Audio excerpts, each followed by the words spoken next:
السلام عليكم ورحمة الله. إن الحمد لله نحمده ونستعينه ونستغفره ونؤمن به ونتوكل عليه ونشهد أن لا إله إلا الله وحده لا شريك له ونشهد أن سيدنا وسندنا وحبيبنا وطبيب قلوبنا ومولانا محمد صلى الله تعالى عليه وعلى آله وأصحابه وبارك وسلم تسليما كثيرا. وبعد فأعوذ بالله من الشيطان الرجيم. بسم الله الرحمن الرحيم.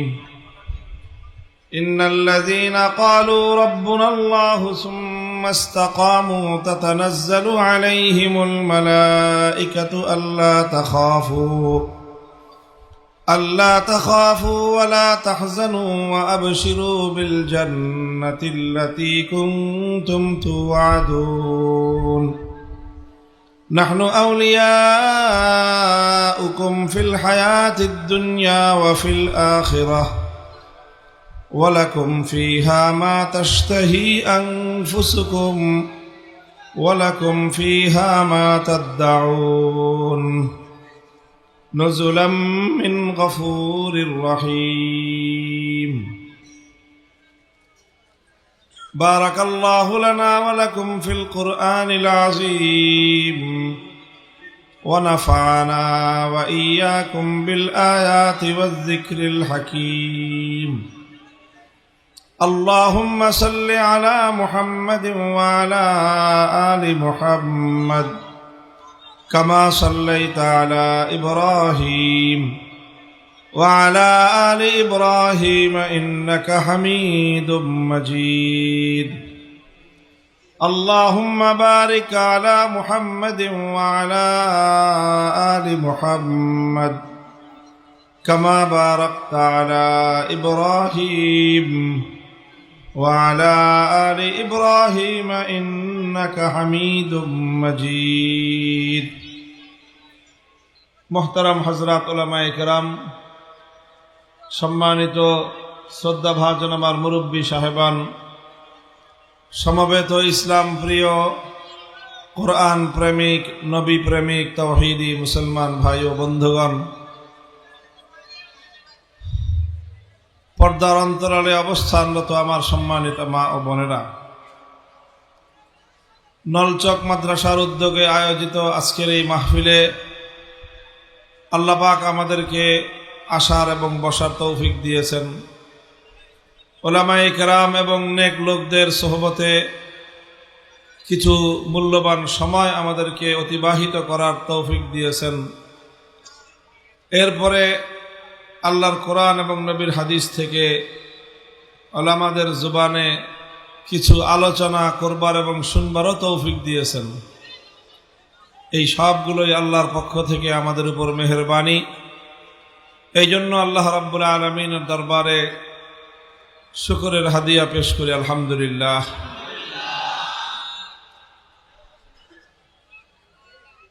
আপনাদের এই মাহফিলে বেশ অনেক বছর ধরেই আমার যাতায়াত, আপনাদের সঙ্গে একটা হৃদ্যতা এবং আন্তরিকতার সম্পর্ক। সর্বশেষ 2021 সালেও গ্রেফতার হওয়ার অল্প কিছুদিন আগে আপনাদের এখানে মাহফিলে আসার সুযোগ হয়েছিল। সেই মাহফিলকে কেন্দ্র করেও অনেক সমস্যা, অনেক বাধা বিঘ্ন তৈরি হয়েছিল। শেষ পর্যন্ত সকল বাধা অতিক্রম করিয়ে আল্লাহ পাক আপনাদের সাথে আমাকে মিলিত হওয়ার এবং এখানে উপস্থিত হওয়ার তৌফিক দিয়েছিলেন। মধ্যখানে 3 বছর অতিক্রান্ত হয়ে গিয়েছে। এরপরে আবার আল্লাহ পাক আমাদেরকে মুক্ত জীবনে আসার সৌভাগ্য দান করেছেন, রহম করেছেন এবং আপনাদের সঙ্গে আবারও মিলিত হওয়ার তৌফিক দিয়েছেন। এগুলো সবই আল্লাহর পক্ষ থেকে কুদরতের ফয়সালা।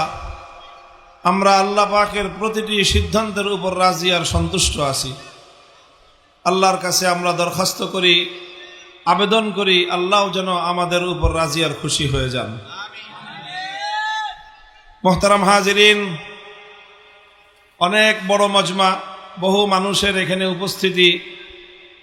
সকলে যদি একটা একটা করে কথা বলেন তাহলে আওয়াজ অনেক বড় হয়ে যায়। মাহফিল করাটা, কথা বলা আমাদের পক্ষে সম্ভব হবে না। এখানে আয়োজন অনেক বেশি না, মানুষ যত বেশি হয়েছে এই জন্য কিছু সমস্যা হবে। এখন সমস্যা যার যতটুকু হয়, কোনো আওয়াজ না করে, কোনো শব্দ না করে যদি সমস্যার সমাধান করতে পারেন তাহলে করেন। আর যদি আওয়াজ না করে সমস্যার সমাধান করতে না পারেন, যদি আওয়াজ করেন তাহলে তো এখানে মাহফিলের কাজ করা সম্ভব হবে না আমাদের পক্ষে। এই জন্য আপনাদের সকলের প্রতি অনুরোধ যে যে যা করেন কোনো আওয়াজ করবেন না। কি করবেন না? এই আপনি বসেন, আপনি পিছান, আপনি পিছান। কেউ কি করবেন না, এদিকে তাকান। কেউ কি করবেন না? এই দুজন লোকরে তাকান তো। কোনো কি করবেন না? কি বলতেছি? হ্যাঁ, এই আমার এবার দেয়, হ্যাঁ ওয়াজ করতেছে, শুরু করছে। ওয়াজ কি আওয়াজ আপনি করবেন না আমি করবো? কেউ কোনো কি করবেন না, আওয়াজ করবেন না। যদি কেউ কোনো ডিস্টার্ব করে সোজা গিয়ে একেবারে নাকশা বরাবর ঘুষি মারবেন, কিন্তু কি করা যাবে না, কোনো আওয়াজ করা যাবে না। আপনি যদি আওয়াজ ছাড়া কেউ ডিস্টার্ব করে একেবারে উঠায় নিয়ে পুকুরের মধ্যে ফেলা দেবেন, কিন্তু কি করা যাবে না, আওয়াজ করা যাবে না। আওয়াজ করলে ওয়াজ করা যাবে না। আল্লাহ পাক আমাদের সকলকে বুঝার তৌফিক দান করেন। কর্তৃপক্ষ যারা আছেন আপনারা একটু চতুর্দিকে খেয়াল রাখেন যাতে মানুষের সমস্যা না হয়। মানুষের কোনো সমস্যা হলে সেখানে আপনারা নীরবে গিয়ে নিঃশব্দে সেখানে সমস্যার সমাধান করেন। যত বড় সমস্যা হোক, কেউ কোনো সমস্যার সমাধানের জন্য আওয়াজ করবেন না, কথা বলবেন না। কথা না বলে হাতে ধরে মুখের ইশারা করে সকলকে কথা বোঝানোর চেষ্টা করেন। দুনিয়াতে বোবা মানুষ আছে না? বোবা মানুষ চলে কিভাবে? বোবা মানুষ তো আওয়াজ ছাড়াই সারা জীবন চালায় দিল। আপনারা অল্প কিছু সময়, অল্প কিছু সমস্যা কথা ছাড়া সমাধান করতে পারবেন না? ইনশাআল্লাহ পারা যাবে। আল্লাহ আমাদেরকে তৌফিক দান করেন। আমি আপনাদের সম্মুখে কোরআনে পাকের সূরা হামিম সাজদা থেকে একটি আয়াত তেলাওয়াত করেছি।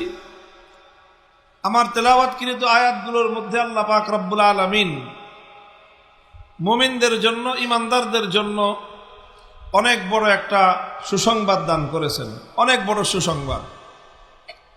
আল্লাহ বলেছেন, তাতানাজ্জালু আলাইহিমুল মালাইকাতু আল্লা তাখাফু ওয়া লা তাহজানু ওয়া আবশিরু বিল জান্নাতিল্লাতী কুনতুম তুআদুন।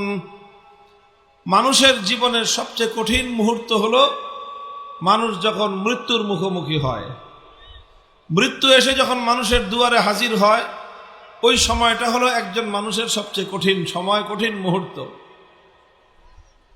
মৃত্যু যন্ত্রণা সবচেয়ে ভয়াবহ এক কঠিন যন্ত্রণার নাম। এই মৃত্যুর সময়ে যখন মানুষ ভয়াবহ বিপদের সম্মুখীন হয়, মানুষ প্রচণ্ড আতঙ্কের মধ্যে থাকে, মানুষের মধ্যে ভয় এমনভাবে তাকে গ্রাস করে রাখে যে মানুষ সেই ভয়ে ভীত সন্ত্রস্ত হয়ে পড়ে। ঠিক এই কঠিন সময়ে কিছু মানুষের কাছে আল্লাহর পক্ষ থেকে একদল নূরানী ফেরেশতা এসে হাজির হয়ে যায়। তখনও তারা জীবিত এবং তারা ইহকাল এবং ইহ জগতেই তারা থাকতেই, দুনিয়ার জীবনে থাকতেই এক শ্রেণীর মানুষের কাছে আল্লাহর পক্ষ থেকে ফেরেশতাদের আগমন ঘটে। ফেরেশতারা আল্লাহর পক্ষ থেকে দুটো বার্তা নিয়ে আসে। একটা বার্তা হলো, একটা সংবাদ হলো, আল্লাহ তাখাফু ওয়া লা তাহজানু, তাদেরকে অভয় বাণী শোনায়, বলে যে তোমাদের ভয়ের কোনো কারণ নাই, চিন্তার কোনো কারণ নাই। মরণ নিয়ে চিন্তা করো না, কবরের আযাব নিয়ে চিন্তা করো না, হাসরের পরিস্থিতি নিয়ে তোমরা টেনশন করো না, পুলসিরাত কিভাবে পার হবে এগুলো নিয়েও তুমি কোনো চিন্তা করো না, তোমার কোনো ভয়ের কারণ নাই। আল্লাহ আমাদেরকে এই অভয় বাণী তোমার কাছে পৌঁছানোর জন্য আল্লাহ আমাদেরকে দুনিয়াতে পাঠিয়ে দিয়েছেন। প্রথম এই অভয় বাণী দেয়, এরপরে তারা বলে ওয়া আবশিরু বিল জান্নাতিল্লাতী কুনতুম তুআদুন। আরেকটা সুসংবাদ দেয়, একটা শুভ সংবাদের বার্তা দেয়, বলে এই পুলসিরাতটা পার হয়ে আল্লাহ তোমাকে জান্নাত পর্যন্ত পৌঁছায় দিবেন। তোমাকে দুনিয়া থেকে বেহেশত পর্যন্ত পৌঁছানো পর্যন্ত এই পূর্ণ সময়ের তোমার নিরাপত্তা এবং তোমার সব কিছু খেয়াল রাখার জন্য আল্লাহ আমাদেরকে পাঠিয়ে দিয়েছেন। নাহনু আউলিয়াউকুম ফিল হায়াতিদ দুনিয়া ওয়া ফিল আখিরাহ। এই যে ফেরেশতারা বলে, এই যে আমরা যে আসলাম তোমার কাছে, তুমি আর যেই কয় মুহূর্ত বেঁচে আছো আমরা তোমাকে ছেড়ে যাব না। তুমি কবরে যাবা, আমরা তোমাকে ছেড়ে যাব না। তুমি হাসরে উঠবা, আমরা তোমাকে ছেড়ে যাব না। তুমি পুলসিরাত পার হবা, আমরা তোমাকে ছেড়ে যাব না। জান্নাত পর্যন্ত পৌঁছায় দিয়ে তারপরে আমাদের ডিউটি শেষ হবে। কার জান্নাতে যাওয়ার পর তো তোমাকে আর খুঁজে পায় কে? বেহেশতে যাওয়ার পর তারপরে তো আর তোমার কোনো প্রয়োজন, কোনো কিছুরই অভাব হবে না। ওয়ালাকুম ফিহা মা তাশতাহি আনফুসুকুম, যা চাইবে সেখানে তোমাদের জন্য সমস্ত আপ্যায়নের ব্যবস্থা থাকবে। নুজুলাম মিন গফুরির রহিম, আল্লাহর পক্ষ থেকে তোমার জন্য সব ধরনের মেহমানদারির আয়োজন থাকবে। মুহতারাম হাজিরিন, এরকম একটা সুসংবাদ মৃত্যুর সময়ে, জীবনের কঠিনতম মুহূর্তে, যখন আমাদের ভয়ে শরীর কাঁপতে থাকবে, ভয়ে সারা শরীর স্তব্ধ হয়ে যাবে, ভয়ে আমরা শিহরিত হয়ে যাব, সেই কঠিন সময়ে এইরকম একটা নুরানি ফেরেশতাদের দল সুসংবাদের বার্তা নিয়ে আসুক, এটা আমাদের প্রয়োজন আছে না নাই? আপনারা চাই কিনা? কে কে চাই হাত উঠাই দেখি। আল্লাহ পুরা মাজমাকে কবুল করেন। আমাদের সকলকে আল্লাহ পাক রব্বুল আলামিন এই সৌভাগ্য দান করুন। কথা হলো, এই সৌভাগ্য লাভ করবে কারা? আল্লাহর কোরআন তাদের পরিচয় তুলে ধরেছে। সবাই পাবে না, কিছু মানুষ পাবে। এই সৌভাগ্য যারা পাবে, কোরআনে পাক তাদের দুটি বৈশিষ্ট্য উল্লেখ করেছে। কয়টা বৈশিষ্ট্য? তাদের দুটি বৈশিষ্ট্যের কথা আল্লাহর কোরআন উল্লেখ করেছে। প্রথম বৈশিষ্ট্য হলো ইন্নাল্লাযীনা ক্বালু রাব্বুনাল্লাহ, যারা বলবে আমাদের রব হলেন কে। ইন্নাল্লাযীনা ক্বালু রাব্বুনাল্লাহ, যারা বলবে আমাদের রব হলো আল্লাহ। এক আল্লাহর রুবুবিয়তের ঘোষণা করা, এক আল্লাহকে রব বলে ঘোষণা করা, মেনে নেওয়া, এবং এক আল্লাহর রুবুবিয়তকে বিশ্বাস স্থাপন করা, এটা হলো প্রথম বৈশিষ্ট্য। যারা তাদের জীবনে একমাত্র আল্লাহকে রব মানবে, এক আল্লাহকে রব বলে ঘোষণা করবে, আল্লাহ পাক রব্বুল আলামিন ওই শ্রেণীর মানুষের জন্য এই মহা সৌভাগ্যের ব্যবস্থা করবেন। এটা হলো প্রথম গুণ, যে রব মানতে হবে কাকে? এক আল্লাহকে। দুই নম্বর বৈশিষ্ট্য হলো সুম্মাস্তাকামু, শুধু আল্লাহর উপর ঈমান আনলেন, একত্ববাদকে বিশ্বাস করলেন, আল্লাহর রুবুবিয়তের ঘোষণা দিলেন।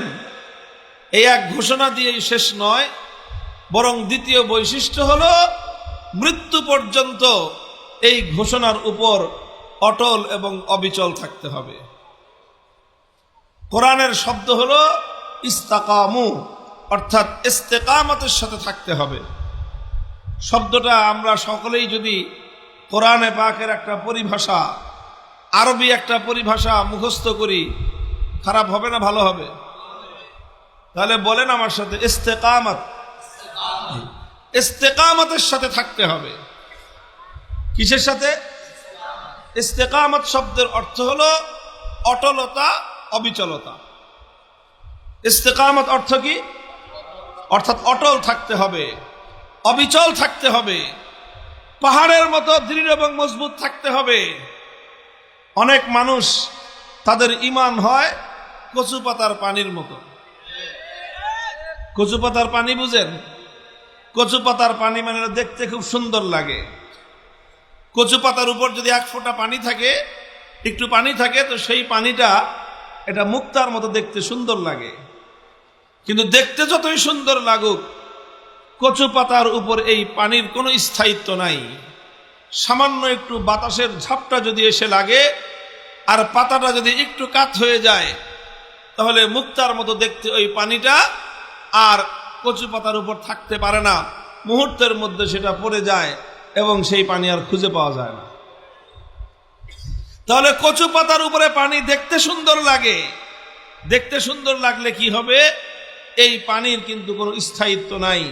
যে কোনো মুহূর্তে এই পানিটা এখান থেকে পড়ে যেতে পারে, যে কোনো মুহূর্তে এই পানিটা এখান থেকে অপসারিত হয়ে যেতে পারে। আমাদের মধ্যে বহু মানুষ আছে এমন ইমানদার, আল্লাহর উপর ইমান এনেছে, আল্লাহকে রব বলে মেনেছে, আল্লাহর রুবুবিয়তের ঘোষণা দিয়েছে, একত্ববাদকে ধারণ করেছে, কিন্তু ধারণ করলে কি হবে? তার মধ্যে ইস্তেকামত নাই, দৃঢ়তা নাই, অটলতা নাই। তার ঈমান হলো কচু পাতার পানির মতো। কচু পাতার পানির মতো একটু ধাক্কা আসলেই ঈমান থেকে সরে যায়, একটু বিপদ আসলেই ঈমান থেকে সরে যায়। এই জন্য আল্লাহ বলতেছেন, আমি তোমাদেরকে অনেক বড় সৌভাগ্য দান করব, অনেক বড় পুরস্কার দিব। শর্ত হলো আল্লাহকে রব মানতে হবে এবং এই মানার উপর ইস্তেকামতের সাথে থাকতে হবে। এই জন্য ইস্তেকামত, দৃঢ়তা আর অটলতা, এটা ইসলামের অনেক বড় একটা গুণ, এটা মুমিনের অনেক বড় একটা বৈশিষ্ট্য। প্রত্যেক মুমিনের দায়িত্ব আর কর্তব্য হলো ইস্তেকামতের এই বৈশিষ্ট্য অর্জন করার চেষ্টা করা। কারণ ইস্তেকামতের অনেক ফজিলত রয়েছে। হযরতে সুফিয়ানে সৌরি রহমতুল্লাহি আলাইহি, সুফিয়ানে সৌরি রহমতুল্লাহি আলাইহি অনেক বড় একজন তাবেঈ। তিনি বলেছেন, আল ইস্তেকামাতু ফিদ দুনিয়া কাল মুরুরি আলাস সিরাতি ফিল আখিরাহ। আল ইস্তেকামাতু ফিদ দুনিয়া কাল মুরুরি আলাস সিরাতি ফিল আখিরাহ। দুনিয়াতে ইস্তেকামতের সাথে থাকা আর আখিরাতে পুল সিরাত পার হওয়া এক সমান। দুনিয়ার কোন মানুষ যদি আখিরাতে পুল সিরাত পার হতে চায়, পুল সিরাত বুঝেন কি জিনিস? পুল সিরাতের একটা ব্রিজ। আসলে বাংলায় আমরা পুল সিরাত বলি, আরবিতে শব্দটা হলো আস-সিরাত। পুল শব্দটা আরবিতে নাই, কিন্তু এটাকে আমরা বাংলায় পুল সিরাত বলি কেন? বাংলায় বলে, উর্দুতে বলে, ওখান থেকে শব্দটা বাংলায় পুল সিরাত ব্যবহার হয়। মূলত আখিরাতে আমরা যখন কবর থেকে উঠব, আখিরাতের যখন আমাদের জিন্দেগি শুরু হবে, তো আখিরাতের জীবনের একটা ম্যাপ, একটা চিত্র হলো এরকম যে যেখানে আমরা সকলে জড়ো হব, সমস্ত মানুষ, সেটা হলো হাসরের মাঠ। এই হাসরের মাঠে দুনিয়ার সব মানুষ একত্রিত হবে। হাসরের মাঠের ঠিক উল্টা দিকে হলো আল্লাহর জান্নাত এবং বেহেশত। একদিকে হাসরের ময়দান, আর এর উল্টা দিকে কি? বেহেশত এবং জান্নাত। আর এই হাসরের মাঠ এবং বেহেশতের মধ্যখানে হলো জাহান্নাম। মাঝখানে কি? একদিকে হাসরের মাঠ, তারপরে জাহান্নাম, তারপরে বেহেশত। সুতরাং আমরা সব মানুষ থাকবো কোথায়? হাসরের মাঠে। যাইব কোথায়? যাইতে চাই কোথায়? বেহেশতে যেতে চাই। হাসরের মাঠ থেকে যদি কেউ বেহেশতে যেতে চায়, মাঝখানে কি? মাঝখানে হলো জাহান্নাম। এখন এই জাহান্নাম পার হওয়া ছাড়া বেহেশতে যাওয়ার কোনো রাস্তা নাই। জাহান্নাম পার হবেন কিভাবে? আল্লাহ পাক রব্বুল আলামিন এই জাহান্নামটা পার হওয়ার জন্য একটা ব্রিজ তৈরি করবেন। এই ব্রিজের এক মাথা থাকবে হাসরের মাঠে, তার আরেক মাথা থাকবে আল্লাহর বেহেশত এবং জান্নাতে। ওয়া ইম মিনকুম ইল্লা ওয়ারিদুহা কানা আলা রাব্বিকা হাতমান মাকদিয়া। আল্লাহর কোরআন বলেছে দুনিয়ার কোন মানুষ যদি জান্নাতে যেতে চায়, আল্লাহর বেহেশতে পর্যন্ত পৌঁছতে চায়, তাহলে জাহান্নামের উপর দিয়ে ব্রিজ পার হওয়া ছাড়া ভিন্ন কোন রাস্তা নাই। There is no alternative way. Alternative কোন রাস্তা নাই, বিকল্প কোনো পথ নাই যে অনেক দিকে ঘুরে যাবেন, কোনো রাস্তা নাই। একমাত্র পুলসিরাত পার হয়ে তারপরে জান্নাতে যেতে হবে। যারা পুলসিরাত পার হতে পারবে তারা জান্নাতে যেতে পারবে, যারা পুলসিরাত পার হতে পারবে না তাদের কপালে বেহেশতও জুটবে না। তো এই যে পুলসিরাত এবং এই যে জাহান্নামের উপর দিয়ে যে ব্রিজ, এই ব্রিজ পার হইতে চান কে কে বলেন? আল্লাহ কবুল করেন সবাইকে।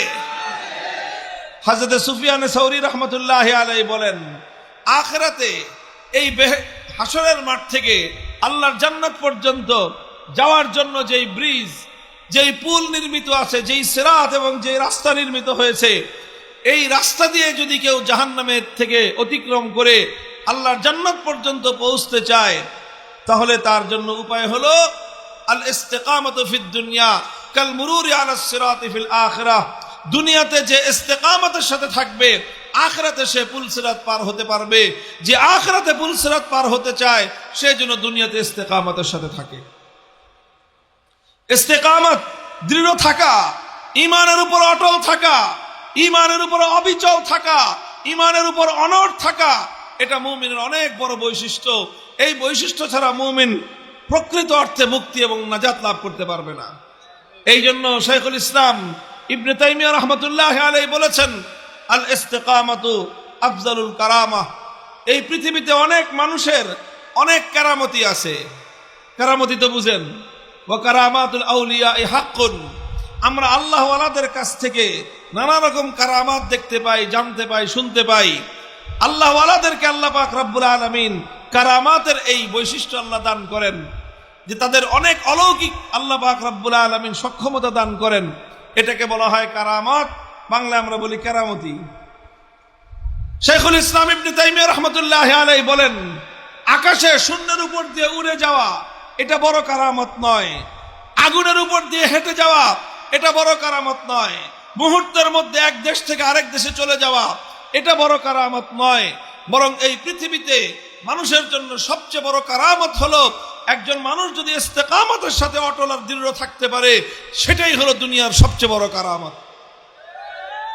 এটা অনেক বড় কারামত।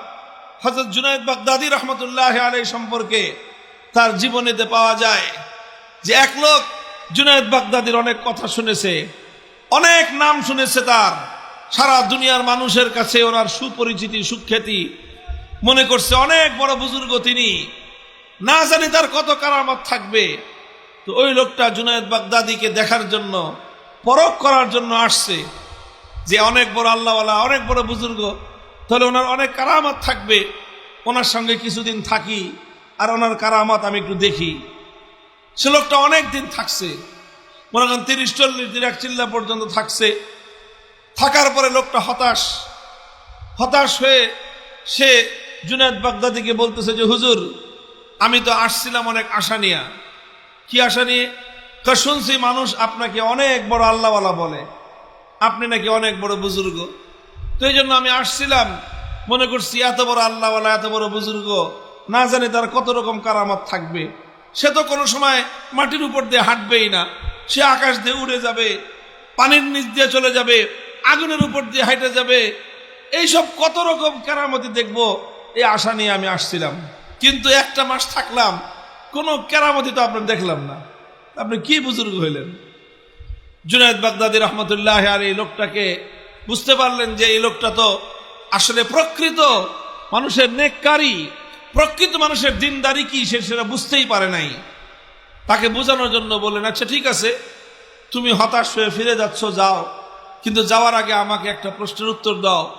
এই যে এতদিন যে আমার সাথে থাকলা, আমাকে আল্লাহর নবীর সুন্নতের খেলাফ কোনো কাজ করতে দেখেছো? কয় না, তা তো দেখি নাই। আপনি একেবারে কোরআন হাদিস মোতাবেক সুন্নতের উপর আপনি আমল করেন, আল্লাহর প্রত্যেকটা হুকুম পালন করেন, নবীর প্রতিটা তরিকা আপনি মেনে চলেন। বললেন তখন যে দেখো একটা লোক 1 মাসের মধ্যে আল্লাহর নবীর সুন্নতের খেলাফ একটা কাজ করলো না, সে আল্লাহর হুকুমের উপর নবীর তরিকার উপর এত দৃঢ় আর অটল থাকে, ইস্তেকামতের সাথে থাকতে পারে, দুনিয়াতে এর চেয়ে বড় আর কোনো কারামত হতেই পারে না। আল্লাহ পাক রব্বুল আলামিন আমাদের সকলকে ইস্তেকামতের সাথে থাকার তৌফিক দান করেন। এই ইস্তেকামত অনেক হিম্মতের কাজ, অনেক সাহসিকতার কাজ। ইস্তেকামতের সাথে থাকতে হবে ইনশাআল্লাহ। রব বলেছি কাকে? রব বলেছি কাকে? জোরে বলেন। আল্লাহকে রব বলবেন আর এমনি খুব সহজেই দুনিয়ার জীবন পার হয়ে সুরসুরায়ে জান্নাতে চলে যাবেন, ব্যাপারটা কিন্তু এত সহজ না। আহাসিবান নাসু আন ইউতরাকু আন ইয়াকুলু আমান্না ওয়া হুম লা ইফতানুন। আল্লাহর কোরআন বলতেছে দুনিয়ার মানুষ কি এটা চিন্তা করে আন ইয়াকুলু আমান্না ওয়া হুম লা ইফতানুন, যে মানুষ বলবে যে আমি ঈমানদার, ঈমানদার মুখে শুনেই, মুখে বললেই আল্লাহ পাক রব্বুল আলামিন মানুষকে সব ঘাটি পার করে জান্নাত পর্যন্ত পৌঁছে দিবেন। তার জীবনে কোনো পরীক্ষা আসবে না, তার জীবনে তাকে কোনো পরীক্ষা দিতে হবে না। মানুষ কি এমনটা ভেবেছে? কোশ্চিনকালেও এটা হতে পারে না। তুমি যখন বলবা আমি ঈমানদার, পরীক্ষা তোমাকে দিতে হবে। তুমি যখন পরিচয় ধারণ করবা আমি ঈমানদার, তুমি যখন ঘোষণা করবা আমার রব হলো আল্লাহ, তখন তোমার জীবনে অনিবার্যভাবে পরীক্ষা আসবে। আর তুমি যদি সেই পরীক্ষায় কামিয়াবি অর্জন করতে চাও, তুমি যদি আল্লাহর কাছ থেকে জান্নাতের পুরস্কার লাভ করতে চাও, তাহলে তোমাকে অবশ্যই সেই পরীক্ষার মুখে ইস্তেকামতের সাথে থাকতে হবে, অটল থাকতে, চল থাকতে হবে। আলহামদুলিল্লাহ, যুগে যুগে ইসলামের ধারক বাহক যারা, তারা এইভাবেই অটল এবং অবিচল থেকে থেকেই, ইস্তেকামতের সাথে থেকে থেকেই পরীক্ষায় উত্তীর্ণ হয়ে গিয়েছেন। আর এভাবেই 1500 বছর পর পর্যন্ত আমাদের কাছে আল্লাহর দিন, সহিহ দিন, সঠিক দিন আমাদের কাছ পর্যন্ত এসে পৌঁছেছে। ইস্তেকামতের সাথে থাকতে হবে। ইস্তেকামতের পথে 2টো বাধা আসে। কয়টা বাধা? তলব করে বলেন, কয়টা বাধা? ইস্তেকামতের সাথে থাকতে হবে। ঈমান আনলাম, পার পেয়ে গেলাম, ব্যাপারটা এমন নয়। ঈমান আনছেন, পরীক্ষা দিতে হবে। ঈমান এনেছেন, বাধার সম্মুখীন হতে হবে। ঈমান এনেছেন, প্রতিকূলতার সম্মুখীন হতে হবে। ঈমান গ্রহণ করেছেন, আপনাকে বাধার সম্মুখীন হতে হবে। ঈমান আনাটাই দায়িত্ব, শেষ নয়। ঈমান এনেছেন, কবর পর্যন্ত ঈমানকে রক্ষা করে তারপরে পরীক্ষায় উত্তীর্ণ হয়ে যেতে হবে। এইভাবে ঈমান আনার পর অটল এবং অবিচল থাকার নামই হলো ইস্তেকামত। এই ইস্তেকামতের পথে 2 ধরনের বাধা আসে। কয় রকম বাধা বললাম? 2 ধরনের বাধা। প্রথম বাধা আসে হলো যখন মানুষ ইস্তেকামতের সাথে, দৃঢ়তার সাথে আল্লাহর দ্বীনের উপর থাকতে চায়, প্রথম বাধা মানুষের সামনে আসে, মানুষকে লোভ লালসা দেখানো হয়। কি দেখানো হয়? লোভ লালসা দেখানো হয়। কখনো টাকার লোভ, কখনো সম্পদের লোভ, কখনো বাড়ি গাড়ির লোভ, কখনো ক্ষমতার লোভ, কখনো হালুয়া রুটির লোভ, কখনো মসনদের লোভ। নানা রকম লোভ লালসার মাধ্যমে ঈমানদারের ঈমানকে হরণ করার চেষ্টা করা হয়। নানা রকম লোভ লালসার মাধ্যমে মুমিনকে তার সরল এবং সঠিক পথ থেকে তাকে বিচ্যুত করার জন্য ষড়যন্ত্র চলতে থাকে। এরপরে যদি মুমিন এই পরীক্ষায় সে উত্তীর্ণ হয়ে যায়, কোন লোভ লালসার ফাঁদে যদি সে পা না দেয়, কোন লোভের কারণে সম্পদের সামনে, টাকার সামনে যদি সে তার ঈমান বিক্রি না করে, সে যদি অটল আর অবিচল থাকতে পারে, তাহলে তার সামনে এরপরে আসে দ্বিতীয় বাধা। কয় নম্বর বাধা? 2 নম্বর বাধা আসে। 2 নম্বর বাধাটা হলো কি? 2 নম্বর বাধাটা হলো তার উপরে ভয় ভীতি আসে। কি আসে? কখনো তাকে হত্যা করার ভয় ভীতি দেখানো হবে, কখনো তাকে মেরে ফেলবার ভয় ভীতি দেখানো হবে, কখনো তাকে গুম করার ভয় ভীতি দেখানো হবে, কখনো তাকে জেল জুলুমের ভয় দেখানো হবে, কখনো তাকে গর্দান উড়িয়ে দেওয়ার ভয় দেখানো হবে। সমস্ত ভয় ভীতি আসবে, সব ধরনের ভয় ভীতি আসবে। বুলেটের আঘাত আসবে, কারুনের, জালিমের আঘাত আসবে, হামলা আসবে, জীবনের উপর হামলা আসবে, মানের উপর হামলা আসবে, ইজ্জতের উপর হামলা আসবে, সন্তানের উপর হামলা আসবে। সব কিছু হামলা মামলা সব উপেক্ষা করে আমরণ ঈমানের পথে, দ্বীনের পথে অটল থাকার নামই হলো ইস্তেকামাত।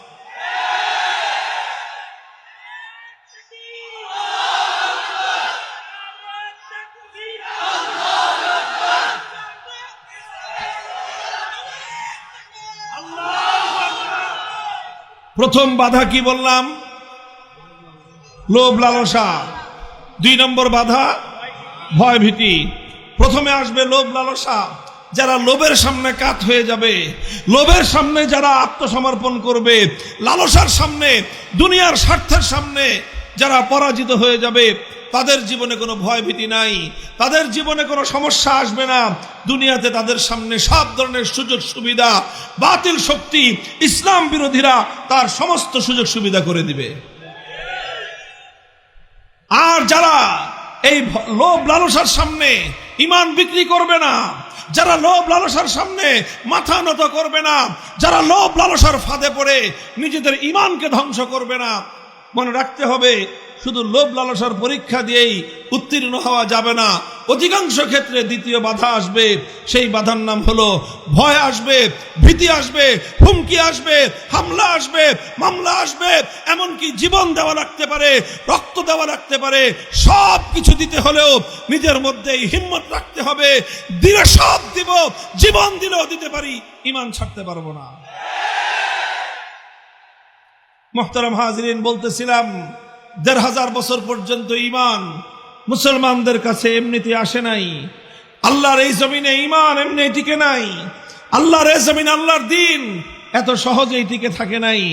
যুগে যুগে ইসলামের ধারক বাহক যারা, তাদেরকে ইস্তেকামতের পরীক্ষা দিতে হয়েছে, তাদেরকে অটল আর অবিচল থাকতে হয়েছে। আর এই অটল এবং অবিচল থাকতে গিয়ে তাদের সামনে বাধা আসছে, তারা বাধাকে অতিক্রম করে হকের ঝান্ডা সামনে নিয়ে অগ্রসর হয়েছেন। আমরা যে ইমামকে মানি, আমাদের ইমামের নাম হলো ইমামে আজম, ইমামে আবু হানিফা রহমতুল্লাহ আলাইহি। এই দুনিয়াতে মুসলমানরা 4 জন ইমামকে সাধারণত অনুসরণ করে থাকেন। এই 4 ইমামের মধ্যে 3 জন ইমামের জীবনে অনেক বড় পরীক্ষা এসেছে, আর সেই পরীক্ষাগুলোকে তারা অতিক্রম করে ইস্তেকামতের সাথে থেকে দুনিয়াবাসীকে দেখায়া দিয়েছেন যে আল্লাহর দ্বীন ধরলাম তো ধরলাম, যত বাধা বিপত্তি আসুক না কেন জীবন দিতে পারি, ঈমান বিক্রি করতে পারি না।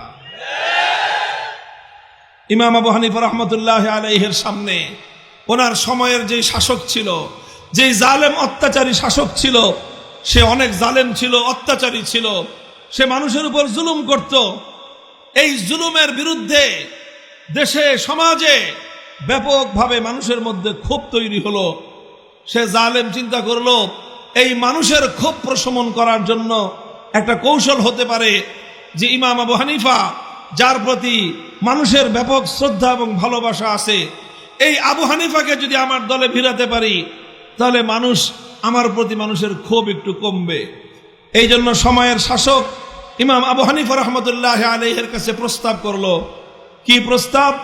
যে হুজুর, আপনার জন্য আমি প্রধান বিচারপতি, কাজীউল কুজাত, চিফ জাস্টিস, এই পদ তিনি অফার করলেন। যে হুজুর, আপনি প্রধান বিচারপতির পদ গ্রহণ করেন, অনেক সম্মান পাবেন, অনেক মর্যাদা পাবেন, অনেক বেতন ভাতা পাবেন, অনেক ফ্যাসিলিটি, অনেক প্রোটোকল, অনেক কিছু পাবেন। প্রধান বিচারপতির পদ গ্রহণ করেন। ওনাকে ওনার হক পথ থেকে সরানোর জন্য, অন্যায়ের বিরুদ্ধে কথা বলার এই কণ্ঠকে স্তব্ধ করে দেওয়ার জন্য অত্যাচারী জালিম শাসক ইমাম আবু হানিফার সামনে লোভ লালসার এই ফাঁদ পাতল এবং ওনাকে ক্ষমতার মসনদের লোভ দেখালো যে আপনি বিচারপতির আসন গ্রহণ করেন। ইমাম আবু হানিফা রহমতুল্লাহ আলাইহি দেখলেন, আমি যদি অত্যাচারী জালিমের অধীনে প্রধান বিচারপতির মসনদ গ্রহণ করি তাহলে এর দ্বারা এই জালেম অত্যাচারীকে সমর্থন জানানো হবে। আমি যদি তার অধীনে প্রধান বিচারপতি হই তাহলে তার প্রতি আমাকে সমর্থন ব্যক্ত করা লাগবে। এতে মানুষ বিভ্রান্তিতে পড়বে, মানুষ মনে করবে যে ইমাম আবু হানিফার মতো লোক যদি এই জালেম শাসকের পক্ষে থাকে তাহলে আর আমরা এর বিরুদ্ধাচরণ করার দরকার কি? এই জন্য ইমাম আবু হানিফা রহমতুল্লাহ আলাইহি প্রধান বিচারপতির পদ, এত সম্মান, এত মর্যাদা, এত সুযোগ সুবিধার এই পদকে তিনি লাথি মারলেন, বললেন যে ইমাম আবু হানিফা নুমান ইবনে সাবিত কোন অত্যাচারী জালেম শাসকের অধীনে সরকারি চাকরি করবে না। লোভকে তিনি পরাস্ত করলেন, লোভের বাধাকে তিনি অতিক্রম করলেন। প্রথম বাধা অতিক্রম হলেই শেষ, এরপরে আরো বাধা আছে। এরপরে 2 নম্বর বাধা। 2 নম্বর বাধাটা কি? ভয় ভীতির বাধা। সেটা সেই বাধাই আরোপ করলো। ইমামকে পুলিশ পাঠায় জালেম অত্যাচারী শাসক অ্যারেস্ট করলো, গ্রেফতার করলো, জেলখানার অন্ধকার কারা প্রকোষ্ঠে তাকে বন্দী করলো, আর বলল যতদিন পর্যন্ত আপনি এই প্রধান বিচারপতির পদ গ্রহণ করে আমার প্রতি আপনি সমর্থন ব্যক্ত না করবেন ততদিন পর্যন্ত কারাগার থেকে আপনার মুক্তি নাই। ইমাম আবু হানিফা বললেন, কারাকে বরণ করে নিলাম, কারাগারের অন্ধকার প্রকোষ্ঠকে বরণ করে নিলাম, বন্দিত্বকে বরণ করে নিলাম, স্বাধীনতাকে বিসর্জন দিলাম, সমস্ত কষ্টকে আমি হাসি মুখে বরণ করে নিলাম, কিন্তু আমার পক্ষে একজন অত্যাচারী জালেম শাসকের প্রতি সমর্থন ব্যক্ত করা সম্ভব নয়। তিনি ওইভাবেই জালিমের জিন্দানখানায় বন্দিত্বকে বরণ করলেন, জালিমের জিন্দানখানায় তিনি আটক থাকলেন। জালিম চিন্তা করলো এইভাবে আটক রেখে লাভ কি, কিছুদিন পরে যদি আবার বের হয় তাহলে এই ইমামের জনপ্রিয়তা তো আরো বেড়ে যাবে।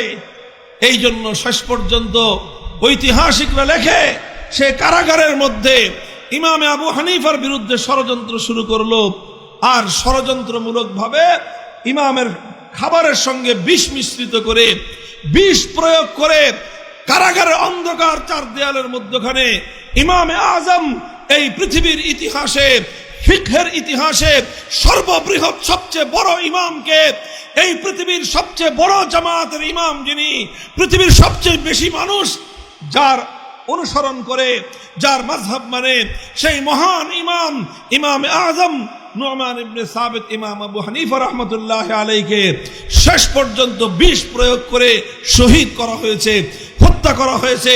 ইমাম আবু হানিফা রাহমাতুল্লাহি আলাইহি প্রথমে লোভ লালসার সরকারি পদ এই প্রস্তাব প্রত্যাখ্যান করেছেন, এরপরে ওনার উপর ভয় ভীতি এসেছে, জুলুম নেমে এসেছে, নির্যাতন নেমে এসেছে। তিনি জুলুম আর অত্যাচারের স্টিম রোলারকে বরদাস্ত করে নিয়েছেন, জালিমের সামনে মাথা নত করেন নাই। এর নাম হলো ইস্তেকামত। এভাবে দৃঢ় থেকেছেন, আলহামদুলিল্লাহ, দৃঢ় থেকে জীবন গিয়েছে। কিন্তু ইমাম আবু হানিফা পরাস্ত হন নাই, পরাজিত হন নাই। কথা বলেন ঠিক না বেঠিক? জালেম আর মাজলুমের লড়াই চলছে। জালেম হয়তো মাজলুমকে কখনো কখনো দমন করতে পারে, জালেম কখনো মাজলুমকে হত্যা করতে পারে, জালেম কখনো মাজলুমের রক্ত দিয়ে আল্লাহর জমিন রঞ্জিত করতে পারে, জালেম কখনো মাজলুমের রক্ত দিয়ে শাপলা চত্বরের পিছতলা পথকে লাল করতে পারে, জালেম কখনো মাজলুমের রক্ত দিয়ে হাটহাজারীর মাঠকে রঞ্জিত করতে পারে, জালেম কখনো মাজলুমের রক্ত দিয়ে শহীদ বাড়িয়াকে শহীদ বাড়িয়ায় পরিণত করতে পারে, জালেম কখনো মাজলুমের জীবনকে কোণঠাসা করতে পারে, জালেম কখনো মাজলুমের সম্মানের হানি ঘটাতে পারে, জালেম কখনো মাজলুমকে কারাগারের অন্ধকার প্রকোষ্ঠে বন্দী করতে পারে। কিন্তু জালেম কখনো মাজলুমের সঙ্গে, যদি মাজলুম হকের উপর থাকে, হকের সঙ্গে বিজয় অর্জন করতে পারে না।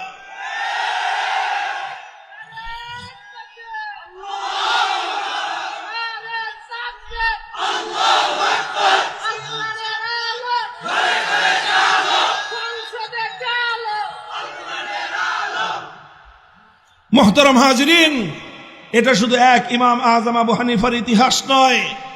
ইমামে মালিক রাহমাতুল্লাহি আলাইহি, ইমাম আবু হানিফার পরে 2 নম্বরের ইমাম, ইমাম দারুল হিজরা মালিক ইবনে আনাস রাহিমাহুল্লাহ।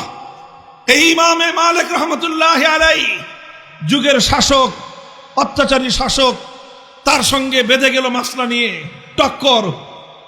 শাসক বলে, হুজুর মাসলা এমনি দেন, ফতোয়া এইভাবে দেন। ইমাম মালিক বললেন, ফতোয়া তোমার কথায় নয়, ফতোয়া মালিক দিবে কোরআন হাদিসের কথায়। শাসক বলল যে না হুজুর এমনি ঘুরায় বলেন। ইমাম মালিক বললেন, দুনিয়া ঘুরতে পারে কিন্তু আল্লাহর কোরআন এবং নবীর হাদিস থেকে ইমাম মালিকের কলম এক চুল পরিমাণ ঘুরবে না। তিনি তার মতো কোরআন সুন্নাহ মোতাবেক তিনি ইজতিহাদ করে ফতোয়া জারি করে দিলেন। ইমাম মালিকের ফতোয়া শাসকের পছন্দ হলো না। ইমাম মালিকের ফতোয়া সে যুগের যে শাসক ছিল সেই শাসকের মনোভূত হলো না। ইমামে মালিককে সে অপমান করতে চাইল, লাঞ্ছিত করতে চাইল। ইমাম মালিককে পাকড়াও করে একটা গাধার পিঠে উল্টা করে আরোহণ করলো। গাধার মুখ যেদিকে, ইমামের মুখ উল্টা দিকে করে গাধার পিঠে আরোহণ করে বাজারে বাজারে ঘোরালো। সারা দুনিয়ার মানুষকে সে দেখালো যে আমি ইমাম মালিককে অপমান করতেছি, আমি ইমাম মালিককে লাঞ্ছিত করতেছি।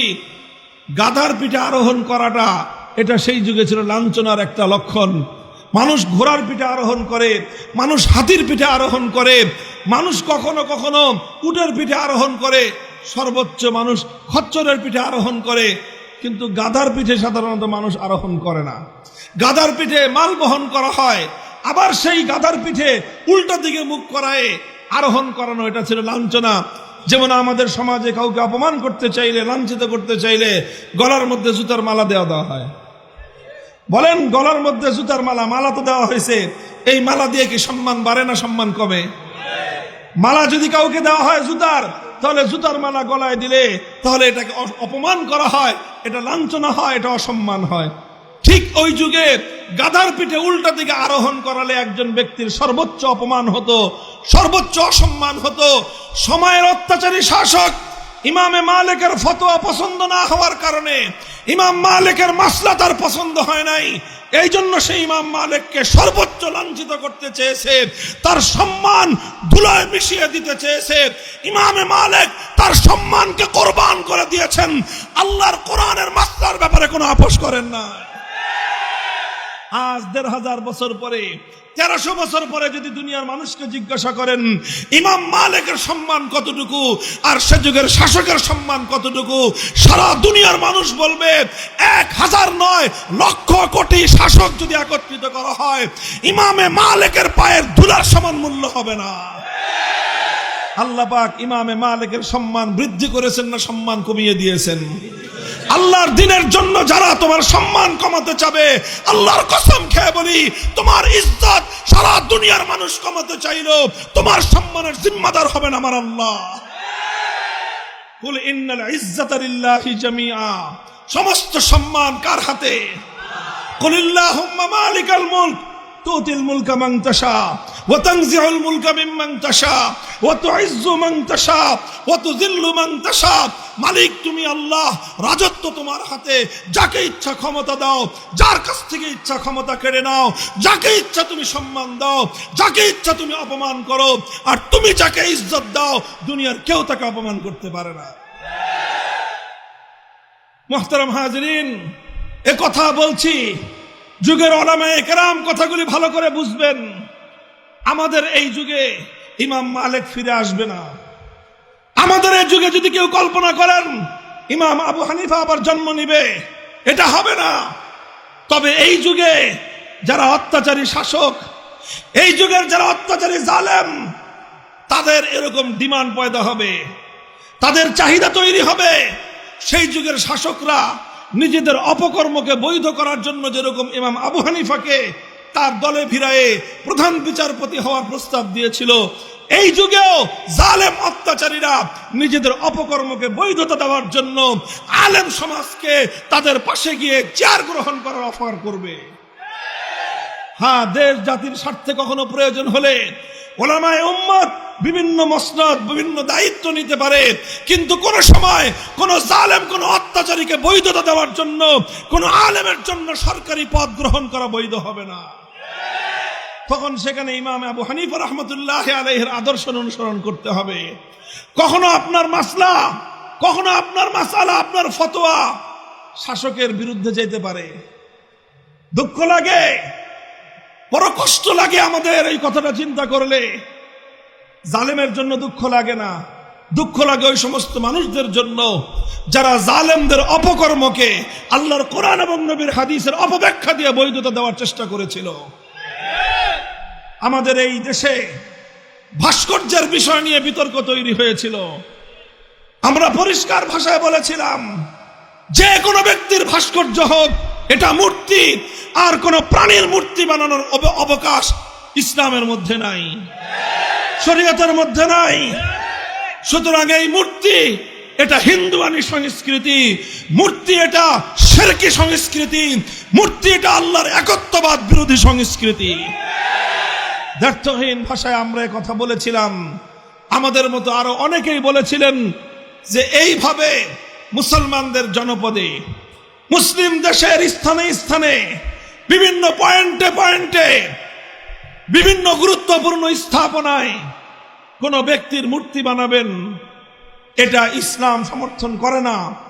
একটি মুসলিম জাতির দেশে এটাকে কোনোদিন এটাকে সমর্থন করা যায় না। এতে ওনারা নারাজ হইলেন। ওনারা চেয়েছিলেন ওনার বাবার মূর্তি বানাবেন। আমি তখন বলেছিলাম যে দেখেন, আমরা আপনাদের কল্যাণকামী, আপনাদের প্রতি আন্তরিক পরামর্শ দেই। মুহাম্মদুর রাসূলুল্লাহ সাল্লাল্লাহু আলাইহি ওয়াসাল্লামের ইতিহাস আমি উদ্ধৃত করেছিলাম।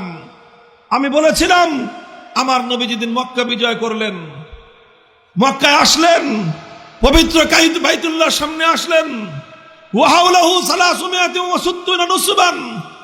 আল্লাহর নবী এসে দেখেন বাইতুল্লাহর সামনে, উপরে, নিচে, ভিতরে 360টা মূর্তি বসানো। আল্লাহর নবী বললেন সবগুলি মূর্তি একটা একটা করে এটাকে ভূপাতিত করো। নবীজি নিজে বাইতুল্লাহর মধ্যে ঢুকলেন, ঢুকে যেই সব মূর্তি পেয়েছেন, হাতের মধ্যে লাঠি ছিল, লাঠি দিয়ে এক একটা মূর্তির পেটের মধ্যে খোঁচা মারছেন, আর এক একটা মূর্তি জমিনের মধ্যে ভূপাতিত হয়ে গিয়েছে। নবীজির কণ্ঠে উচ্চারিত হয়েছিল, জাল হক ওয়া যাহাকাল বাতিল ওয়া মা ইউবদিউল বাতিল ওয়া মা ইউঈদ।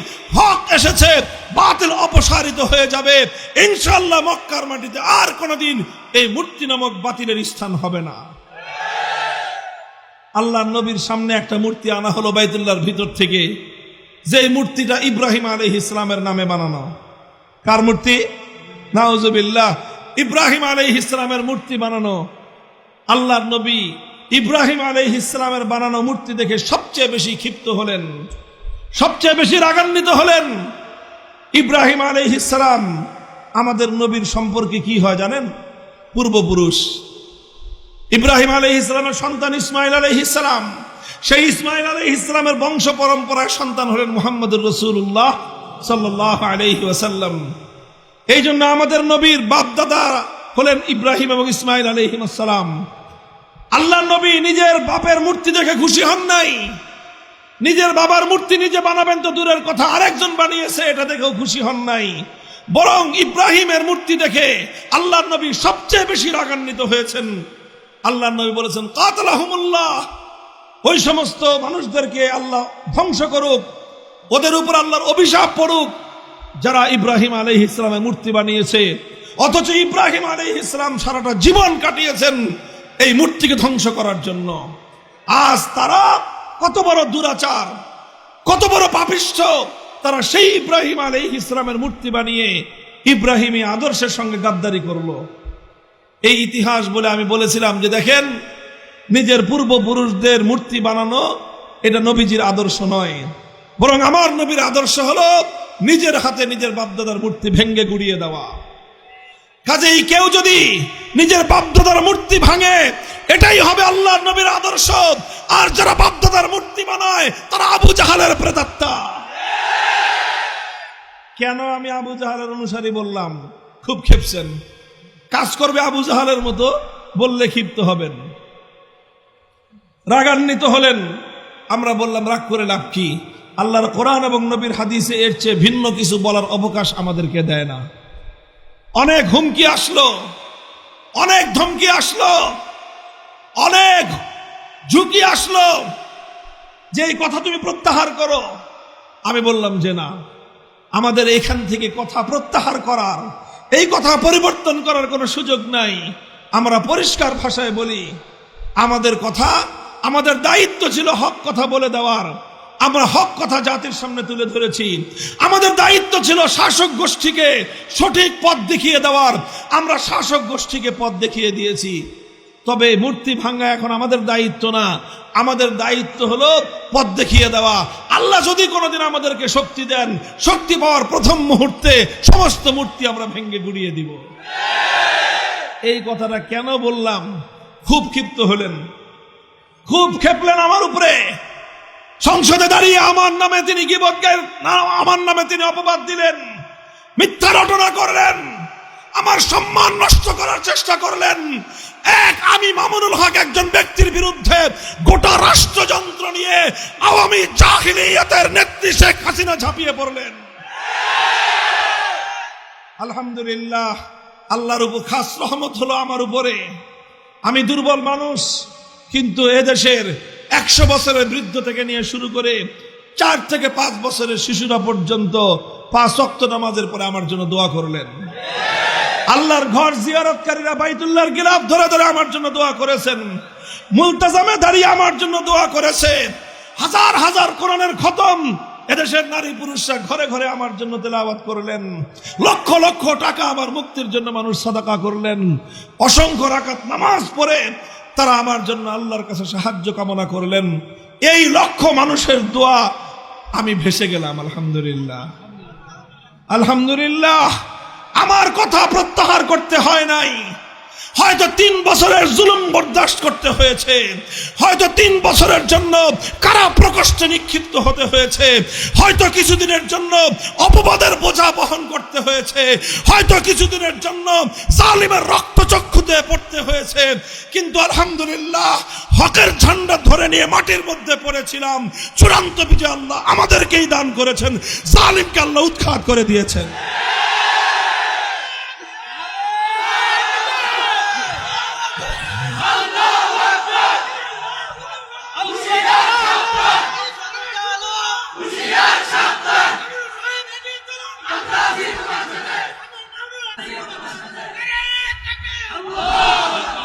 মুহতারাম হাজিরিন, অত্যাচারী শাসকরা সব যুগেই এমন হয়ে থাকে। অত্যাচারী শাসকরা সব যুগেই এমন হয়ে থাকে। তবে কোন যুগের শাসক বড় জালিম হয়, কোনটা মাঝারি জালিম হয়। আমাদের কপাল খারাপ ছিল, আমাদের যুগের জালেমটা বিগত 100 বছরের মধ্যে নিকৃষ্টতম জালিম পড়েছিল। আমি চ্যালেঞ্জ করে বলতে পারবো, বাংলাদেশের ইতিহাস 100 বছরের ইতিহাস আপনারা ঘেটে দেখুন, এত বড় জালিম বিগত 100 বছরের দ্বিতীয়টা যায় নাই। এইভাবে জুলুম করলো। জালেমের আচরণ এটাই হবে, শাসক তার ক্ষমতার মসনদ রক্ষা করার জন্য সব ধরনের জুলুমের পথ অবলম্বন করে।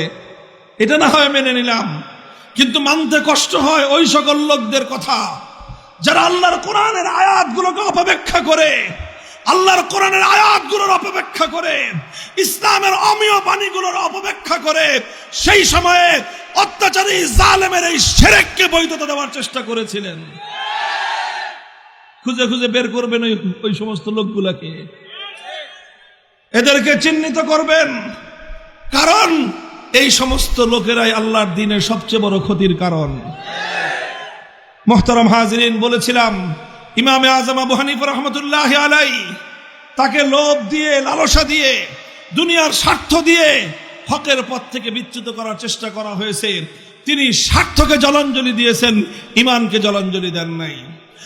এরপরে ওনাকে বন্দী করা হয়েছে, অত্যাচার করা হয়েছে, শেষ পর্যন্ত ওনাকে হত্যা করা হয়েছে, জীবন দিয়ে দিয়েছেন, কিন্তু হকের ঝান্ডাকে ভুলণ্ঠিত হতে দেন নাই। ইমামে মালিক রাহমাতুল্লাহি আলাইহি অপমান সহ্য করেছেন, লাঞ্ছনা সহ্য করেছেন, গঞ্জনা সহ্য করেছেন, কিন্তু হকের কথা এক চুল পরিমাণ পরিবর্তন করেন নাই। ইমামে আহমদ ইবনে হাম্বল রাহমাতুল্লাহি আলাইহি একই ইতিহাস সময়ের শাসকের সঙ্গে ওনার বাদাবাদি হয়ে গেল। শাসক বলে এক কথা, যেই কথায় কোরআনে নাই। শাসক বলে এক কথা, যেই কথা নবীর হাদিসে নাই। শাসক বলে যে আমার এই কথার বিরোধিতা করতে পারবেন না কেউ। ইমাম আহমদ ইবনে হাম্বল বললেন যে না, আল্লাহর কোরআন যেই কথা বলেছে সেই কথার বিরুদ্ধে তুমি যত বড় শাসক হও না কেন, তোমার কথা গ্রহণযোগ্য হতে পারে না। তিনি বললেন, শাসক বলেছিল আল্লাহর কোরআন ক্ষণস্থায়ী, ইমাম আহমদ বললেন আমার আল্লাহর কালাম এটা চিরস্থায়ী। আল্লাহ যেরকম চিরস্থায়ী, আল্লাহর কালামও এরকম চিরস্থায়ী। শাসকের কথার বিপরীত হয়ে গেছে, শাসকের কথার বিপরীত হয়ে গেছে। এখন কেন শাসকের কথার বিরুদ্ধে বলল ইমাম আহমদ ইবনে হাম্বল? ইমাম আহমদ ইবনে হাম্বলকে অ্যারেস্ট করলো, গ্রেফতার করে নিয়ে কারাগারের মধ্যে বন্দী করলো। এরপরে ইমাম মালিক ইমাম আহমদের উপর যেই জুলুম আর যে অত্যাচার কারাগারের মধ্যে হয়েছে, পৃথিবীর ইতিহাসের বর্বরতম এক অধ্যায় সেখানে রচিত হলো। একজন ব্যক্তি একদিন খুব শক্তিশালী, খুব পালোয়ান, ওই লোকটার সামনে দিয়ে ইমাম আহমদ ইবনে হাম্বল হেঁটে যায়। আরেকজন তার শক্তিমত্তার প্রশংসা করতেছে যে ভাই তুমি তো বিরাট পালোয়ান মানুষ।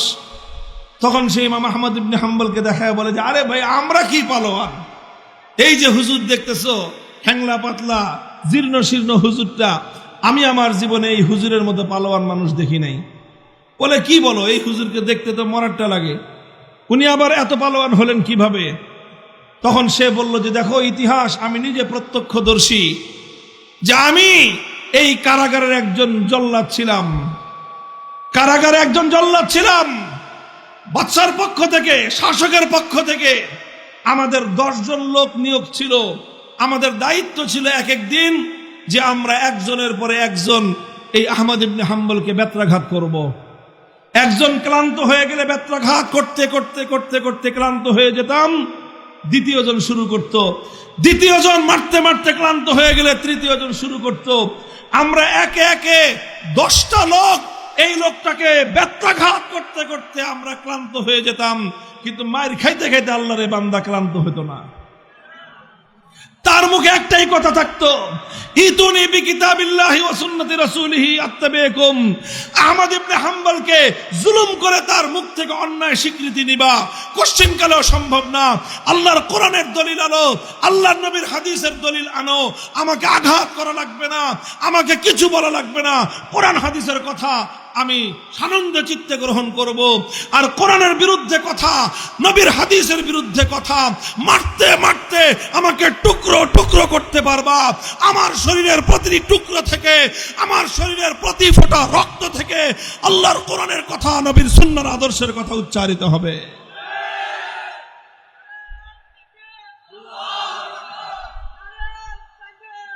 মুহতারাম হাজিরিন, কথা খুব লম্বা বলবো না।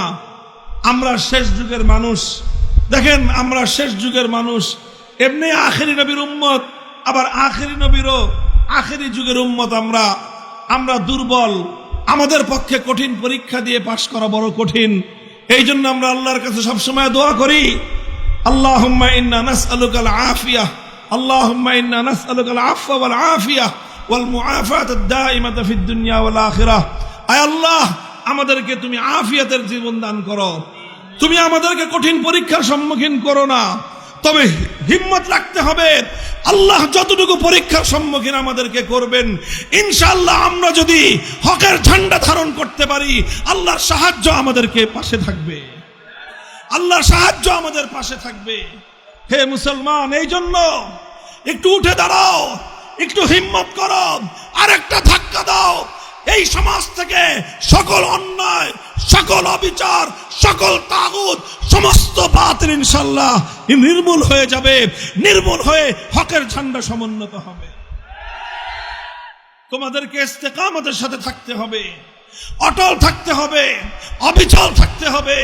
হয়তো কিছুদিন কারাবরণ করা লাগতে পারে, কিছু মানুষের জীবন দেওয়া লাগতে পারে।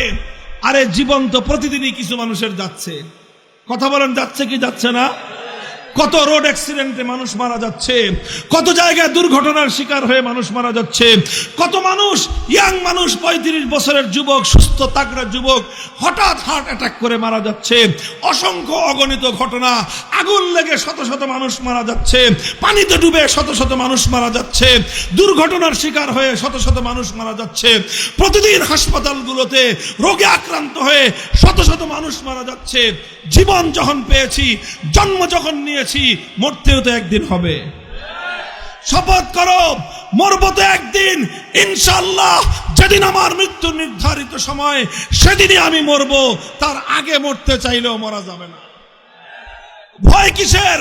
আল্লাহর জমিনে আল্লাহর দিন জিন্দা করবার হিম্মত করো। ইনশাআল্লাহ আমার আর তোমার এই মাতৃভূমি সোনার বাংলার মাটিতে আল্লাহর দিন জিন্দা হবে। আমাদের ইয়াং জেনারেশন, তরুণ প্রজন্ম চোখে আঙ্গুল দিয়ে দেখিয়ে দিয়েছে, শুধুমাত্র মাদ্রাসার ছাত্ররা নয়, আলহামদুলিল্লাহ স্কুল, কলেজ, ইউনিভার্সিটির ছাত্ররা ব্যাপকভাবে এখন তাওহীদ, এবং ঈমানের শিক্ষায় তারা শিক্ষিত হচ্ছে। তাদের মধ্যে তাওহীদের আলো জ্বলছে, তাওহীদের মশাল জ্বলছে। তাদের অন্তরের মধ্যে বাতিলের বিরুদ্ধে বিদ্রোহের আগুন জ্বলছে। এ আগুন ইনশাআল্লাহ কেউ নিভাতে পারবে না। এ আগুন প্রতিটি যুবক এবং তরুণের হৃদয়ে হৃদয়ে জ্বলতে থাকবে। 5ই আগস্টের বিপ্লব আমাদের জন্য একটা অনেক বড় আল্লাহর পক্ষ থেকে উৎসাহব্যঞ্জক একটা ঘটনা। সেই যে 2021 সালে 2020 সালে আমরা ভাস্কর্য নিয়ে লড়াই করলাম, আমরা কথার লড়াই করলাম। কথার লড়াই করার পর আমাদের কণ্ঠ বন্ধ করে দিল, আমাদেরকে কারাগারে বন্দী করে দিল। আমাদেরকে কারাগারে বন্দী করে সমস্ত জুলুম নির্যাতন আমাদের উপর চালালো। আমাদেরকে জাতির সামনে হেয় প্রতিপন্ন করার জন্য এমন কোন কুমন্ত্রণার কুচক্র নাই যেটা সরকার করে নাই। আমাদের সঙ্গে ওই অপকর্ম করলো যে অপকর্ম ইব্রাহিম আলাইহিস সালামের সঙ্গে নমরুদ করেছিল। আমাদের সঙ্গে ওই অপকর্ম করা হয়েছে যে অপকর্ম মূসা আলাইহিস সালামের সাথে ফিরআউন করেছিল। আমাদের সঙ্গে ওই অপকর্ম, ওই অন্যায় করা হয়েছে যে অন্যায় মূসা আলাইহিস সালামের সঙ্গে কারুন করেছিল।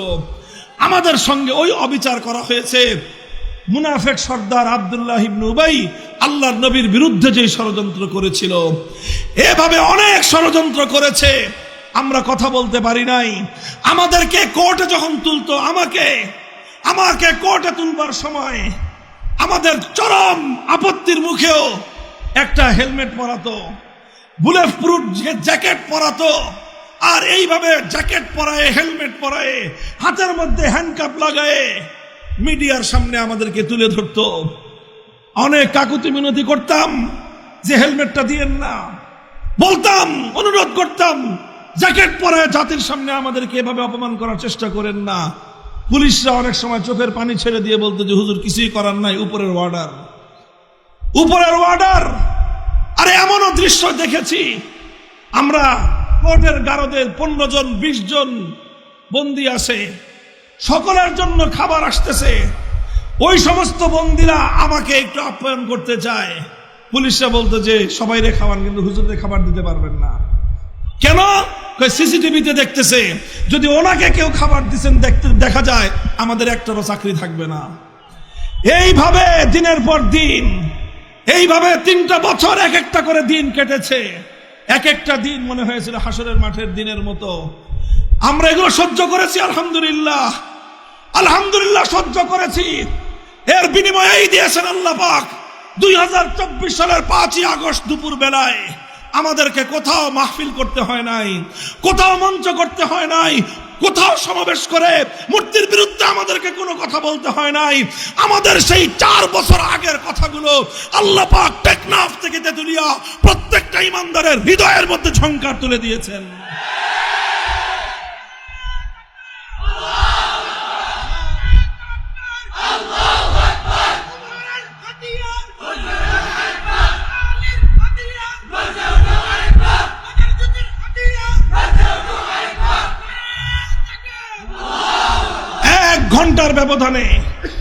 এক ঘন্টার ব্যবধানে আলহামদুলিল্লাহ টেকনাফ থেকে তেতুলিয়া শুধু শেখ মুজিবুর রহমান সাহেবের না, যত সাহেবের মূর্তি ছিল বাংলার তৌহিদি জনতা সমস্ত মূর্তি তৌহিদি চেতনায় উজ্জীবিত হয়ে বুড়িগঙ্গার পানিতে ভাসিয়ে দিয়েছে। দেশপ্রেমিক সেনা সদস্যরা পর্যন্ত তাদের সেই সংরক্ষিত জায়গাতেও কোনো মূর্তি রাখে নাই। সুপ্রিম কোর্টের মতো সংরক্ষিত জায়গা, আমরা বলেছিলাম মুসলমানদের বিচারালয়, মুসলমানদের আদালত, থেমিসের মূর্তি বসায়েন না। ওনারা আমাদের কথাটা শুনে বিল্ডিং এর সামনের থেকে নিয়ে বিল্ডিং এর ভিতরে মাঝখানে সংরক্ষিত জায়গায় থেমিসের মূর্তি বানায় রাখছে, বা সেই থেমিসের দেবীর মূর্তি বসায় রাখছে। 5ই আগস্টের পরে যে জিজ্ঞেস করলাম, ভাই থেমিসের মূর্তিটা কই? কয় হুজুর মূর্তি তো নাই, ওই যে মূর্তির পিছনে যে বেদি ছিল ওই বেদিরও কোনো খবর নাই। আমাদের তো কাউকে কিছু বলতে হয় নাই, মানুষের মনে মনে এই আওয়াজ কে তুলে দিয়েছেন? আলহামদুলিল্লাহ। হে মুসলমান, তুমি তাওহীদের আওয়াজ দাও, তুমি তাওহীদের আজান দিয়ে যাও, মুয়াজ্জিনের কাজ হলো আজান দিয়ে দেওয়া। মুসল্লিদেরকে ঘর থেকে ধরে আনা মুয়াজ্জিনের কাজ নয়, তুমি আজান দিয়ে দাও। আল্লাহ বলেছিলেন আমাদের পিতা ইব্রাহিম আলাইহিস সালামকে, ওয়াজ্জিন ফিন নাস বিল হজ ইয়াতুকা রিজালান ওয়া আলা কুল্লি দামিরিন ইয়াতিনা মিন কুল্লি ফাজ্জিন আমিক। হে ইব্রাহিম, আল্লাহর ঘর বাইতুল্লাহ বানিয়েছো, এবার বাইতুল্লাহর পাশে দাঁড়ায় আজান দাও, মানুষ যেন হজ করতে আসে। ইব্রাহিম আলাইহিস সালাম বলেছিলেন, মানুষ নাই, জন নাই, কেউ নাই, এই জনমানব শূন্য পাহাড়ি প্রান্তরে আল্লাহ আমার আজান কে শুনবে? আল্লাহ বলেছিলেন, ইব্রাহিম তুমি আজান দাও, কিয়ামত পর্যন্ত তোমার এই আজান পৃথিবীর প্রতিটা মানুষের কর্ণকুহরে পৌঁছে দেওয়া আমি আল্লাহর জিম্মাদারি। বলেন, প্রতি বছর লক্ষ লক্ষ মানুষ ইব্রাহিম আলাইহিস সালামের আজানে জবাব দিয়ে বাইতুল্লাহ যায় কি যায় না? কিয়ামত পর্যন্ত যাবে কি যাবে না? ভিসা পায় না মানুষ, লাইন ধরে মানুষ যেতে পারে না, লক্ষ লক্ষ কোটি কোটি মানুষ ইব্রাহিম আলাইহিস সালামের ডাকে সাড়া দেওয়ার জন্য পাগলের মতো প্রস্তুত হয়ে আছে। ইব্রাহিম আলাইহিস সালাম চিন্তা করেছিলেন, আমি আজান দিলে শুনবে কে?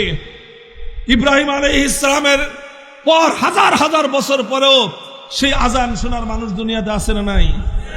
হে তাওহীদের অনুসারীরা, হে ইব্রাহিমী আদর্শের পতাকাবাহীরা, আল্লাহর পয়গম্বর ইব্রাহিমের উত্তরসূরিরা, আল্লাহ নবী মুহাম্মদ আরবি সাল্লাল্লাহু আলাইহি ওয়াসাল্লামের সচ্চা উম্মতেরা, তোমরা উঠো, দাঁড়াও, তাওহীদের আজান দাও, তাওহীদের আজান দাও। এই আজানের ধ্বনি আল্লাহ পাক প্রতিটি মুমিনের অন্তরে অন্তরে প্রতিধ্বনিত করবেন। আমাদের দুর্বল কণ্ঠের 2020 সালের আজান 2024 সালের 5ই আগস্ট এভাবেই প্রতিধ্বনিত হয়ে গোটা বাংলাদেশকে মূর্তি থেকে পবিত্র করে দিয়েছে।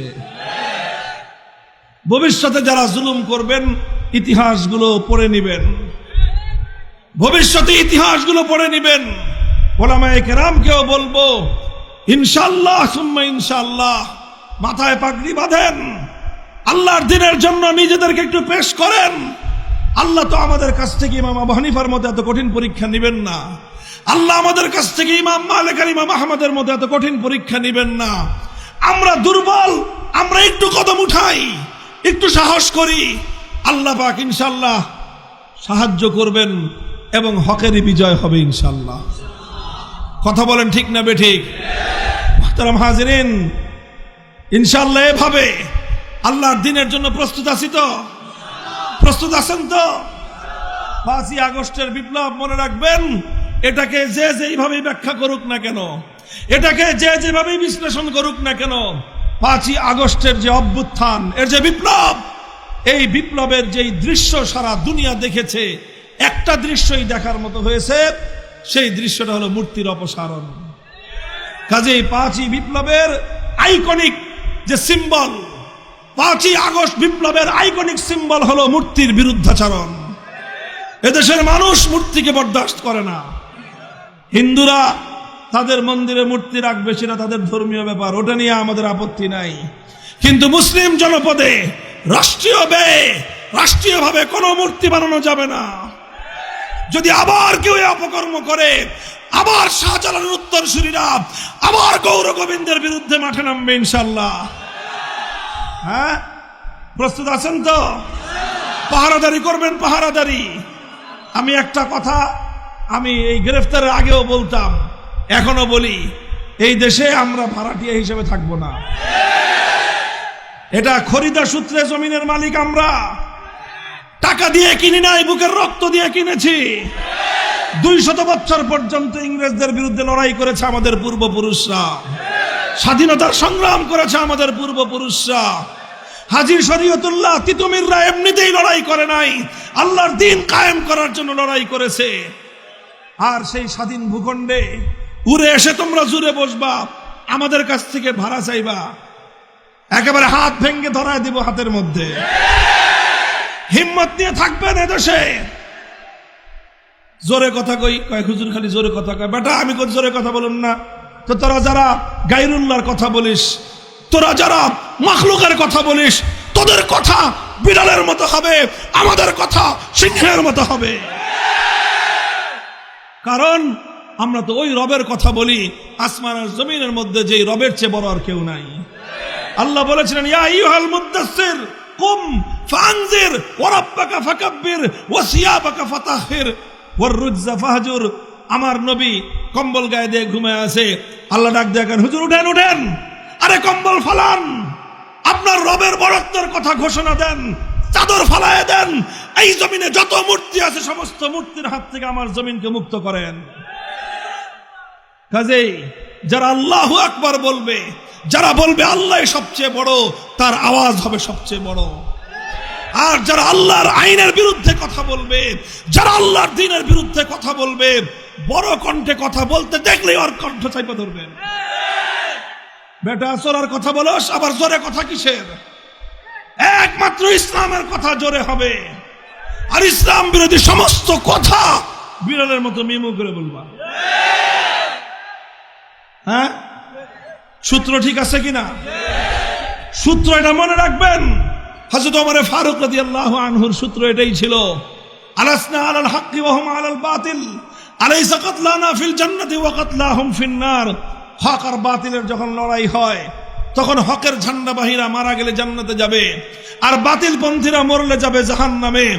তাহলে তারা যারা জাহান্নামে যাবে, ওরা যদি মাথা নত না করে, আমরা যারা মরলেই জান্নাত কনফার্ম, আমরা কেন মাথা নত করব? কাজেই এইভাবে চলবেন ইনশাআল্লাহ। হ্যাঁ, উলামায়ে কেরাম জাতিকে এইভাবে নেতৃত্ব দিবে। আপনারা দ্বীন শিখেন, উলামায়ে কেরামের সোহবতে আসেন।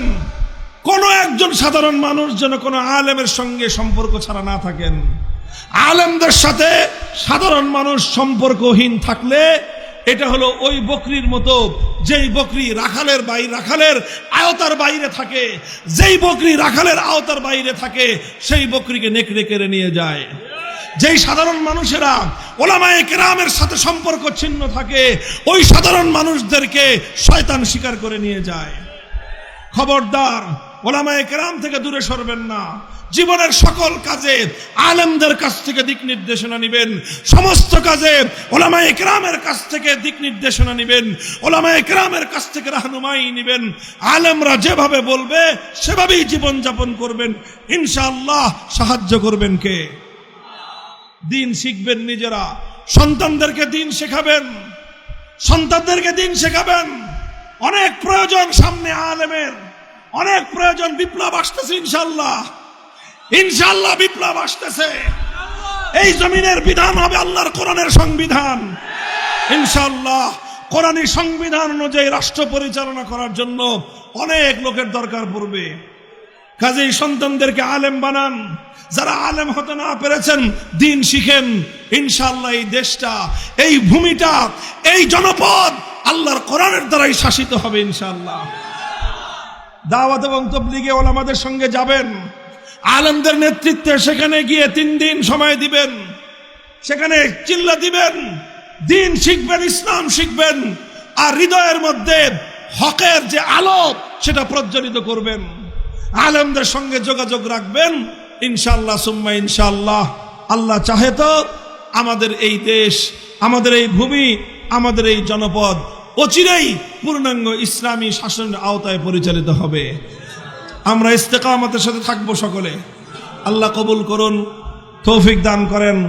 নলচক মাদ্রাসাকে আল্লাহ কবুল করেন, এলাকাবাসীকে আল্লাহ পাক তার দ্বীনের সৈনিক হিসেবে কবুল করেন।